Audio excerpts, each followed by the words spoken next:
খোল তাল বাঁহীৰ সুললিত সুৰ আখৰা চলিছে শ্ৰীকৃষ্ণৰ ৰাসলীলা মহোৎসৱৰ ৰাজ্যজুৰি চলিছে ৰাস মহোৎসৱৰ পূৰ্ণ প্ৰস্তুতি যেন প্ৰজ্জ্বল চন্দ্ৰমাৰ নিশা বৃন্দাবনত কৃষ্ণৰ বাঁহীৰ সুৰত মতলীয়া হবলৈকে ব্যস্ত ৰহাৰ গোপিনী দুদিনীয়াকৈ আয়োজন কৰা ৰাস মহোৎসৱৰ বাবে পূৰ্ণগতিত নৃত্য চলিছে আখৰা আঞ্চলিক ৰাইজৰ সহযোগত এই শংকৰ মন্দিৰতে আমি উলহ মালৰে এইবাৰ 23 তাৰিখলৈ আমি ৰাস উদযাপন কৰিবলৈ আমি মনস্থ কৰা হৈছে পিছ পৰি ৰোৱা নাই নগাঁৱৰ শিঙীয়া পুতনি গাঁওবাসী প্ৰভুৰ চৰণত সেৱা প্ৰদানৰ মানসেৰে গাঁৱৰ সকলো ব্যস্ত আখৰাত ৰাসৰ প্ৰস্তুতি আমাৰ ধুনীয়া প্ৰস্তুতি আৰু আমি 4-5খনমান গাঁও একেলগ হৈ পেলাই আমি এবাৰ কৰ্মভাগলৈ আগবাঢ়িছো আমি পুতনি শিঙীয়া পুতনি মোহৰচুক গাঁৱৰ ৰাইজ ইমান হ'ল আমাৰ ৰিহাৰ্চল হোৱা ৰাস বুলিলেই অনন্য নদীদ্বীপ মাজুলী এতিয়া মাজুলীৰ সত্ৰ মঞ্চত ৰাসৰ বাবে চলিছে পূৰ্ণ প্ৰস্তুতি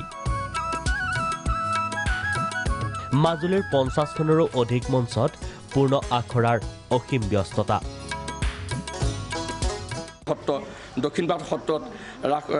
প্ৰদৰ্শন কৰায় আমাৰ বহুত ভক্তপ্ৰাণ ৰাইজে ভাগ হৰাই দিয়ে মাজুলীৰ সমান্তৰালকৈ ঢকুৱাখানাৰ বালিগাঁও নাট্য মন্দিৰতো শ্ৰীকৃষ্ণৰ ৰাসলীলা আয়োজনৰ ব্যাপক প্ৰস্তুতি লক্ষ্মী পূৰ্ণিমাৰ দিনটোৰ পৰা আৰম্ভ হৈছে পবিত্ৰ ৰাসৰ মাজোৰা প্ৰস্তুতি ৰাসৰ আলম লৈ সমন্বয়ৰ মিলনথলীলৈ পৰিণত বালিগাঁও নাট্য মন্দিৰ দেখা যাব মুখা আৰু প্ৰকাণ্ড অজগৰ ব্যস্ত হৈ পৰিছে শিল্পীসকল নাট্য মন্দিৰত বৃহত্তৰ বালিগাঁৱৰ যুৱ সমাজৰ সৌজন্য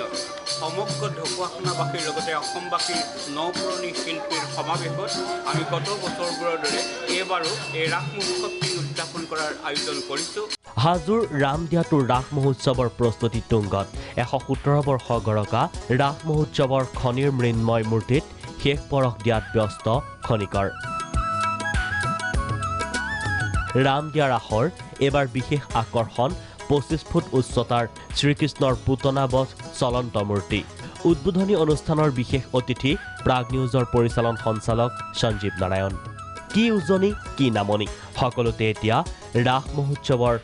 মন ভৰা প্ৰস্তুতি ব্যুৰ ৰিপৰ্ট প্ৰাগ নিউজ